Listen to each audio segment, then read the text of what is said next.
భక్తిహీనుల హృదయములో అతిక్రమము దేవోక్తి వలె పలుకుచున్నది. వాని దృష్టి ఎదుట దేవుని భయము బొత్తిగా లేదు. వాని దోషము బయలుపడి అసహ్యముగా కనబడు వరకు అది వాని దృష్టి ఎదుట వాని ముఖస్తుతి చేయుచున్నది. వాని నోటి మాటలు పాపమునకును కపటమునకును ఆస్పదములు.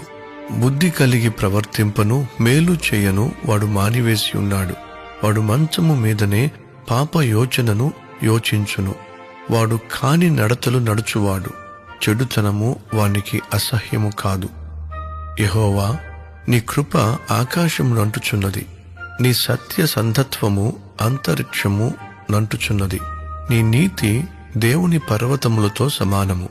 నీ న్యాయ విధులు మహాగాధములు. యెహోవా, నరులను జంతువులను రక్షించువాడు నీవే. దేవా, నీ కృప ఎంతో అమూల్యమైనది. నరులు నీ రెక్కల నీడను ఆశ్రయించుచున్నారు. నీ మందిరము యొక్క సమృద్ధి వలన వారు సంతృప్తి నొందుచున్నారు. నీ ఆనంద ప్రవాహములోనిది నీవు వారికి త్రాగించుచున్నావు. నీ యొద్ద జీవపు ఊట కలదు. నీ వెలుగును పొందియే మేము వెలుగు చూచుచున్నాము. నిన్ను ఎరిగిన వారి ఎడల నీ కృపను, యథార్థ హృదయుల ఎడల నీ నీతిని ఎడతెగక నిలుపుము. గర్విష్ఠుల పాదమును నా మీదికి రానీయకుము. భక్తిహీనుల చేతిని నన్ను పారదోలనీయకుము. అదిగో, పాపము చేయువారు అక్కడ పడి ఉన్నారు. లేవలేకుండా వారు పడద్రోయబడి ఉన్నారు.